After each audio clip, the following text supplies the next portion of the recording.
मौजूद हैं इस वक्त हमारे साथ में समाज सेवी और पूर्व विधानसभा प्रत्याशी मनोज झा।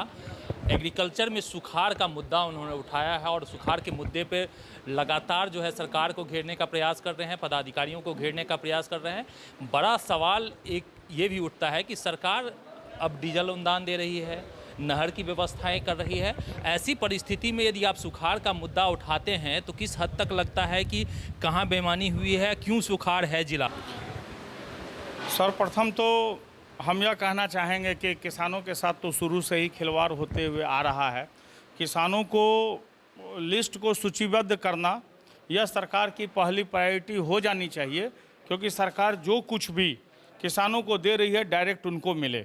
इनके किसानों के खाद के साथ, किसानों के बीज के साथ, किसानों के खेत का पानी के साथ, किसानों के जो दमकल वगैरह चलेगा उस डीजल के साथ, हर चीज़ के साथ इनके जो इनका हक है, हिस्सा है, सरकार के द्वारा दिया जा रहा है, ये इनको मिल नहीं रहा है।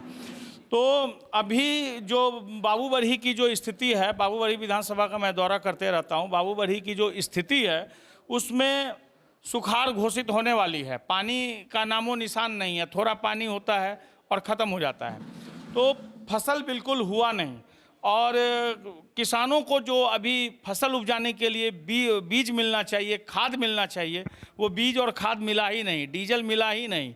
जो मतलब कि आंकड़ों में दिखा दिया गया कि हमने बांट दिया है।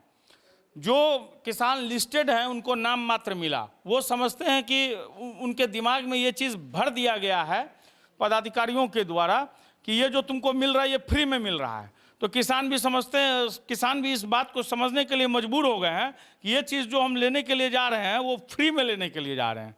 तो वो अपने मूलभूत जो अधिकारों के साथ खिलवाड़ करते हुए भी किसान भी जो है वो शोषित हो रहे हैं। अब भी 70% किसान जो है वो बाबूबरही का जो है वो लिस्ट नहीं हुआ है सरकार के लिए। कृषि पदाधिकारी मधुबनी की जिम्मेदारी है कि उनको लिस्ट करके तुरंत अपडेट करे।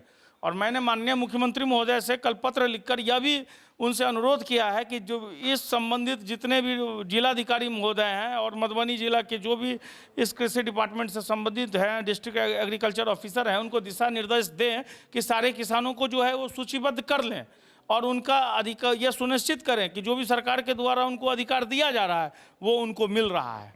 अच्छा, आपने कहा कि सूचीबद्ध नहीं हुआ है, तब जब ऑनलाइन का सरकार ने कर दिया है पैटर्न कि सभी को ऑनलाइन ही रजिस्ट्रेशन करना है, उनको खुद ही सूचीबद्ध करना है, तो इसमें पदाधिकारी कहाँ से आ जाते हैं?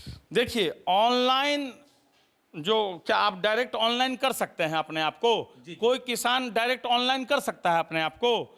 आप समझ रहे हैं कि हमारे गांव में, हम लोगों के गांव में, हमारे विधानसभा में कितनी इलिटरेसी है। और जो किसान है, कितना % किसान को आप ग्रेजुएट देखिएगा और इंटर पास देखिएगा या मैट्रिक पास देखिएगा। एक चीज़, यह ऑनलाइन करना किसका जिम्मेदारी है? सरकार का ना जिम्मेदारी है।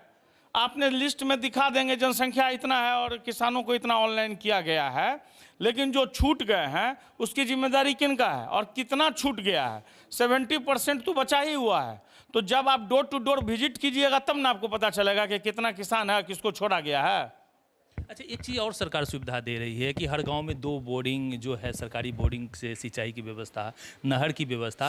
तो आपके नज़र में क्या लगता है कि वो बोरिंग नहीं कराया गया या नहर नहीं आया है हर गांव में? खेत अभी पानी के लिए प्यासा है। अगर सरकार इस बात को कहती है कि हर खेत में बोर्डिंग गड़ा हुआ है, हर खेत को पानी मिल रहा है, तो सरकार अपने आंकड़ा को दुरुस्त कर ले और अपनी जानकारी को सही कर ले।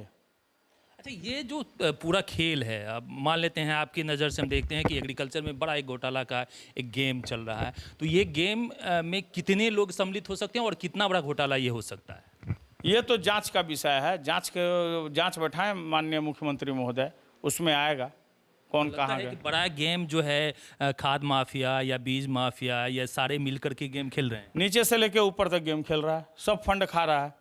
अब इसमें कौन ईमानदार है, कौन चोर है, तो जांच के बाद ही ना पता चलेगा। जांच तो बैठाएं।